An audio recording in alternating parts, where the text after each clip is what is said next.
A nun accidentally exposed Marilyn's biggest secret, and it changed everything.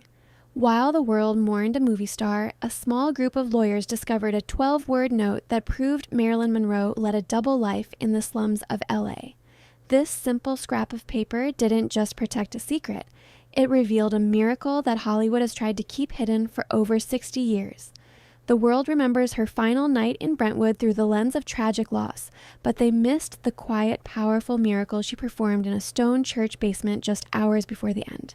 The flashbulbs of Hollywood were always cold, heartless things that sought only to capture the rehearsed, fragile curve of her smile or the artificial, cold sparkle of a diamond. But Marilyn had learned to move like a ghost through the long-reaching shadows of her own heavy legend. To the world, she was the blonde obsession, the shimmering golden girl who seemed to belong to everyone in the audience and no one in her private life all at once. But as the clock struck 12 and the restless city of Los Angeles began to hum with a lonely, nocturnal energy, Norma Jean would step into the safety of her black sedan, leaving the suffocating, heavy costume of the superstar hanging in the back of the closet like a skin she no longer recognized. She drove with the windows down just enough to let the cool night air touch her weary skin, heading toward the forgotten parts of town where the streetlights flickered with neglect and the artificial glamour of Hollywood felt like a cruel, distant dream. The drive was always long, a slow, deliberate descent from the manicured emerald lawns of the elite to the cracked, uneven pavement of the forgotten souls. Her destination was not a sparkling movie premiere or a shallow, wine-soaked private party, but a place where no red carpets were ever rolled out for a goddess. It was a crumbling stone church on the jagged, dark edge of a neighborhood that people usually hurried through with their windows rolled up and their car doors locked tight, oblivious to the grace operating within. Rumors had already begun to circulate among the cruel studio heads and the predatory gossip columnists that she was becoming unstable, that these late-night disappearances were signs of a fragile woman finally losing her grip on reality. They whispered in the shadows of the studio lots that she was wandering the streets, confused and broken, unable to handle the crushing, relentless weight of her own fame. But the truth was far more powerful than any sensational headline could capture. Marilyn was not losing herself in those dark streets. She was finally finding the innocent girl, the little Norma Jean, she had been forced to leave behind so many desperate, lonely years ago. She would park 3 blocks away in the deep shadows, blending into the heavy darkness that only Skid Row understands, carrying nothing but a heavy canvas bag and a heart that felt too large for her chest. The weight of the world's expectations was heavy, but the weight of her secret mission gave her a spiritual purpose that the cold movie cameras never could provide. She walked with a quiet, steady rhythm, her eyes focused intently on the dim, yellow glow coming from the basement windows of the church. In that basement, there were no judgmental critics, no demanding directors with loud megaphones, and no men who wanted to own a piece of her soul for their own profit. There were only people who were cold, people who were hungry, and people who had forgotten what it felt like to be seen as human by another being. As she reached the heavy, iron-studded wooden door, she paused for just a second, adjusting the knot of her scarf to ensure not a single platinum lock of hair gave her away to the night. She was not there to be worshipped as a global icon. She was there to serve as a humble sister to the broken, finding solace in the very people society had deemed unworthy of a glance. When she finally pulled the heavy iron handle and the comforting scent of damp stone and old wood greeted her, the deafening noise of the frame machine outside finally went silent for a few hours. She stepped into the soft yellow light of the hallway, feeling the familiar, hollow ache of a memory from her difficult childhood spent in foster homes, where a warm meal and a kind word were rare, precious miracles that shaped her longing for belonging. The secret she carried was simple yet profound. She was not there to donate empty money or sign meaningless autographs for ego, but to get her own hands dirty alongside the ones who had absolutely nothing left to lose. As she descended the stairs into the steam-filled kitchen, she saw the elderly woman waiting for her with a stained apron and a weary, knowing smile. Sister Bernadette looked up from a bubbling pot of vegetable broth, her wise eyes seeing past the famous face to the vulnerable, trembling soul beneath. One woman was a humble servant of the heavens, and the other was a tragic queen of the silver screen, but in this quiet place, they were just 2 friends standing together against the encroaching cold. Marilyn took her place at the long, scarred wooden table, picking up a dull knife to begin chopping vegetables, and for the first time all day, her hands stopped shaking. The golden girl had arrived at her true sanctuary, but the hardest part of the night was just beginning. Sister Bernadette had seen every kind of sorrow in the desperate slums of Los Angeles, but she had never seen a Hollywood goddess holding a heavy iron ladle with such quiet reverence and focus. The nun had spent 40 long years serving those the world preferred to forget, moving through the basement of Our Lady of Sorrows like a quiet shadow of mercy for the lost. Marilyn had arrived the first time without a single fanfare, no cameras following her, and no press agents to negotiate her image for the morning papers. She had simply walked into the steam-filled kitchen, tucked a stray lock of hair behind her ear, and asked if there was any work for a pair of willing hands to perform. Sister Bernadette had looked deep into the depth of the woman's eyes, seeing a hollow place that no amount of diamonds or applause could ever hope to fill. Among the weary faces in the basement that night, a young man with a ragged coat and familiar, haunting eyes watched her closely from the dark corner, creating a silent tension that suggested her sanctuary might not be as hidden as she hoped. Yet he protected her secret with a silence born of mutual understanding. The two women formed an unspoken bond that transcended the thick barriers of class and fame, rooted in the quiet physical labor of feeding the hungry. While the world saw a personality symbol, the nun saw a woman who knew exactly how long a single minute felt when you were waiting for a kindness that never came.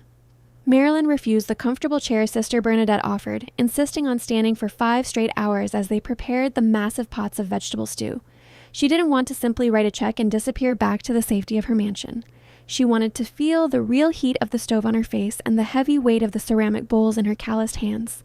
She wanted physical proof that she was useful to someone, that she was more than just a flickering 2-dimensional image on a theater screen.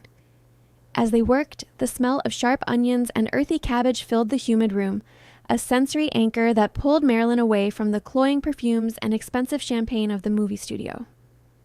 Sister Bernadette noticed the small, tender details that the public never would. The way Marilyn hummed softly to herself as she scrubbed the heavy wooden tables, or the way she would close her eyes for a long moment when the basement grew quiet as if absorbing the peace of the sanctuary. The nun didn't treat her like a star, and that was the greatest gift she could provide to a woman who was always forced to be on for the world. She gave Marilyn tasks that required deep focus and physical effort, letting the star lose herself in the repetitive, humble motions of service to others.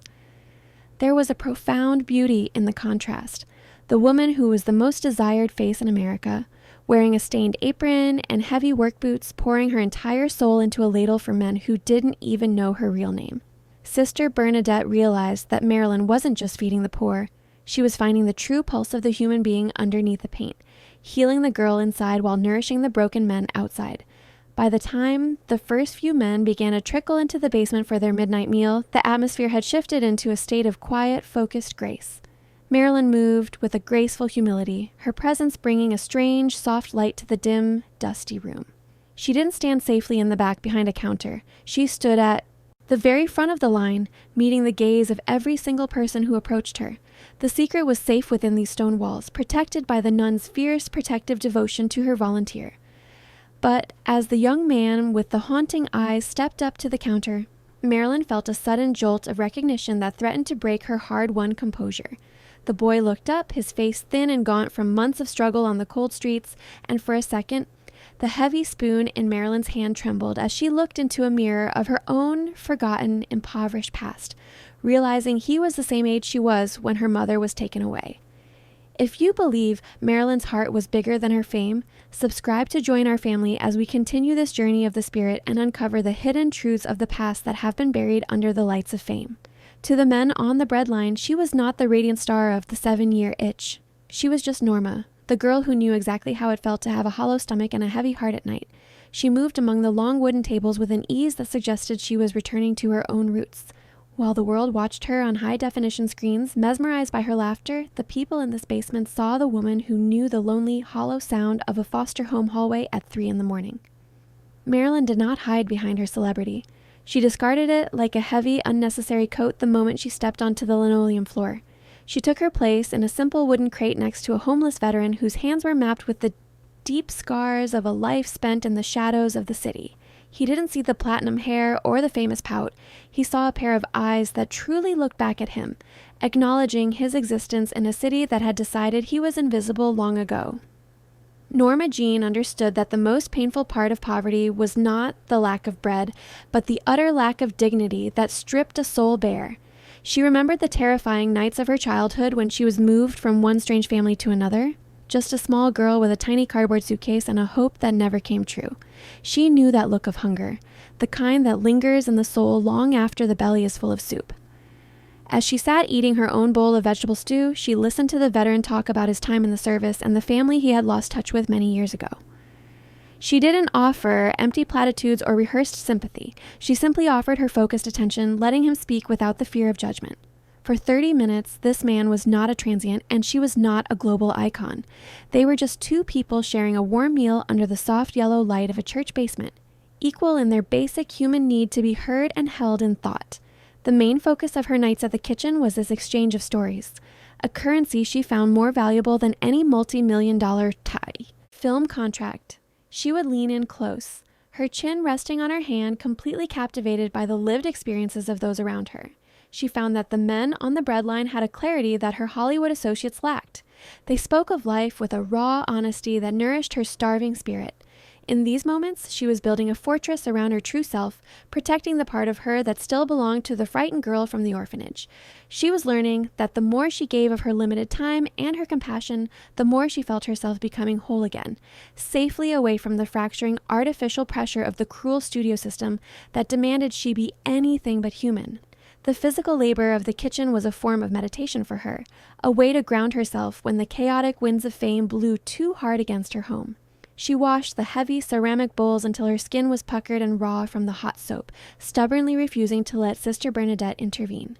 Each bowl cleaned was a small act of devotion, a way to honor the struggling people who sat at these tables. She took a strange pride in the steam that rose from the deep sinks and the rhythmic scratching sound of the scrub brush against the wood. But even in this sanctuary, the outside world was closing in.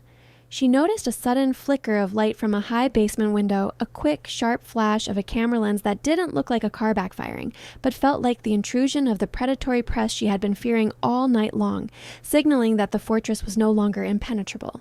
Add CTA2 here. What do you think was Marilyn's most beautiful quality? Tell us in the comments what you believe she saw in the faces of those she served during those lonely nights in the basement. It was a rainy Tuesday in 1961 when the legendary Marilyn Cool finally shattered into pieces, revealing the raw and beating heart of Norma Jean beneath the glamour.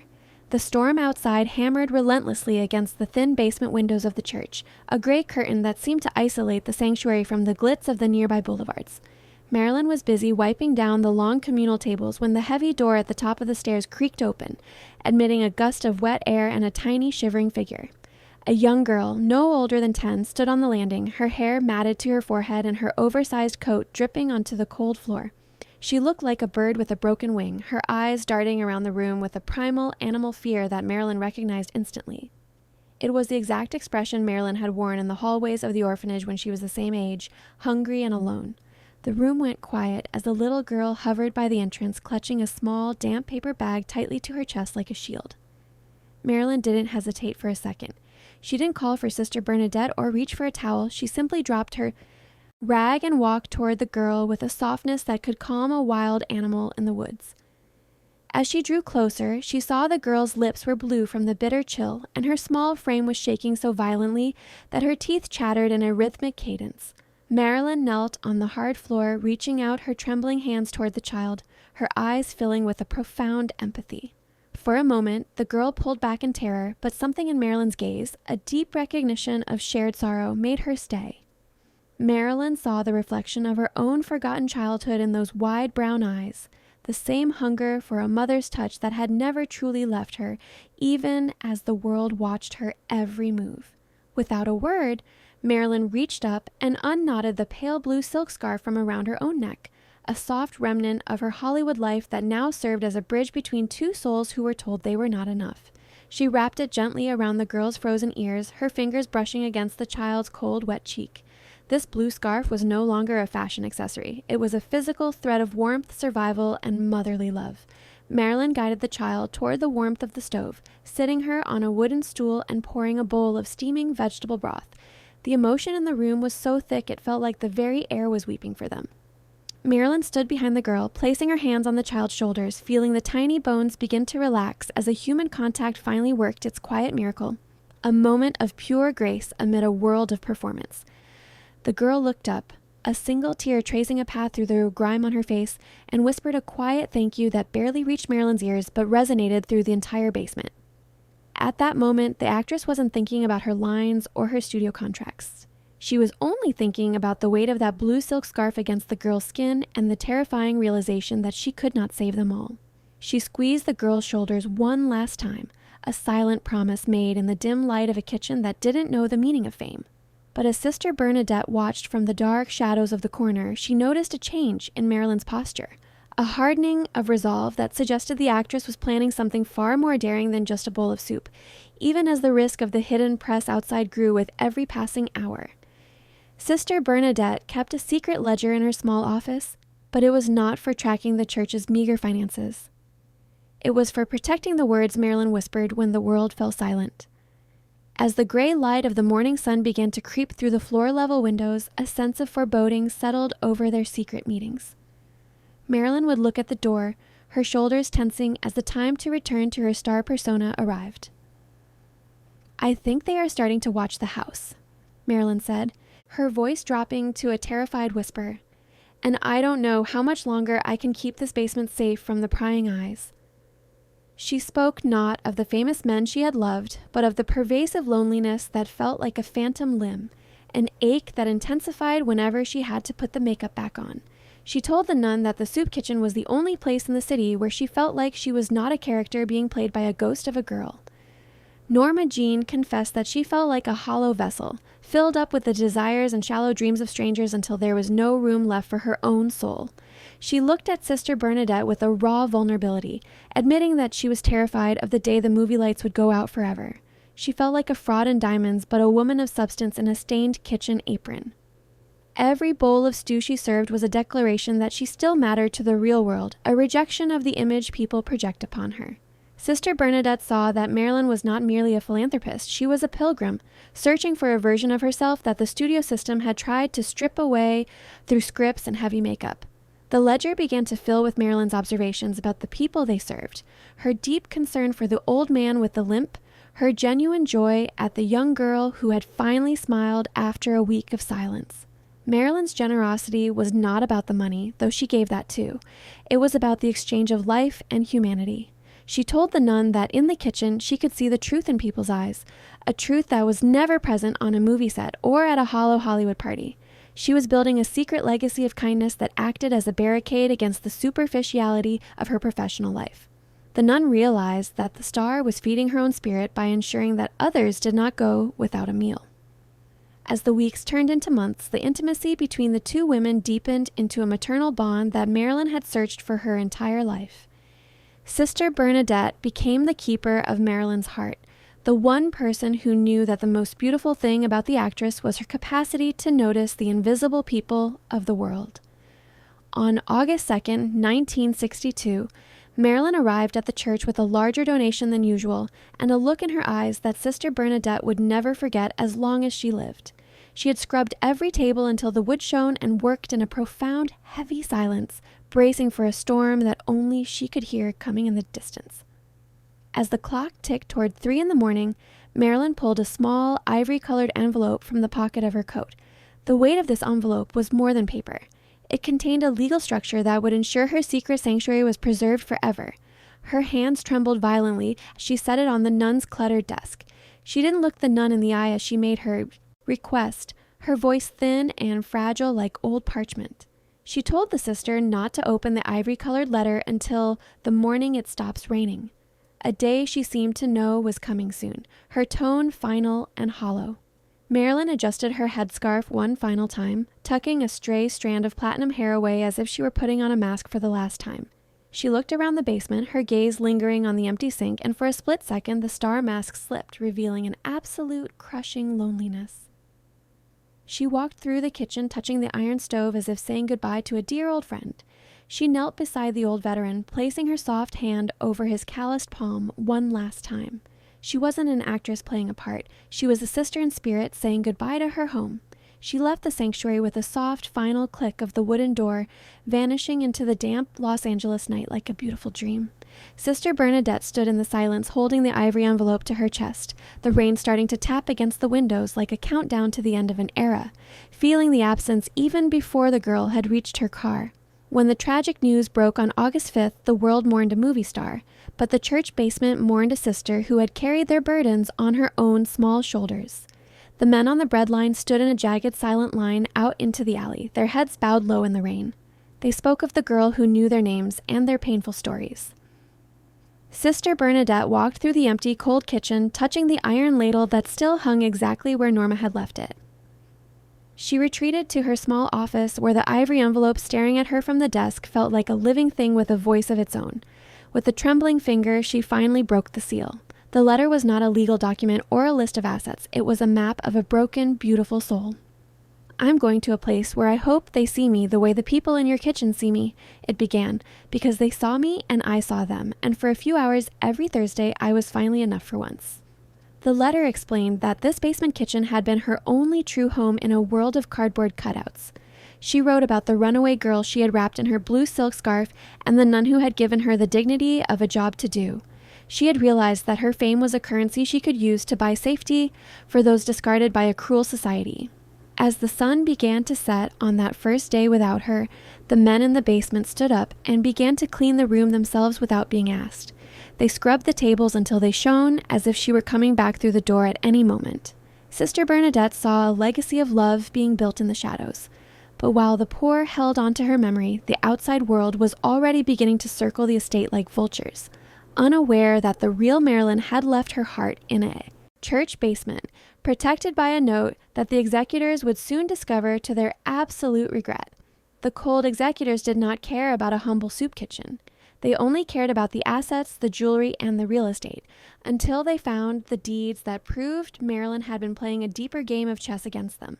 They arrived at the church in polished shoes with briefcases full of eviction notices. To them, the building was just a liability that needed to be cleared away for a parking lot. They measured the square footage with cold rulers, completely blind to the spirit of the woman who had scrubbed these floors. But Sister Bernadette produced a small, laminated paper, the 12-word note from the ivory envelope that held a legal weight that made the attorneys turn ashen with realization. "This house belongs to the hungry, and I am its silent protector, forever." Marilyn had secretly purchased the building, outmaneuvering them all from beyond the threshold of life.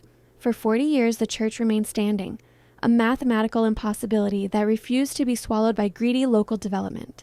But maintenance was hard, and a wealthy high-rise developer began to circle the neighborhood, trying to tear the sanctuary down for a cold luxury tower.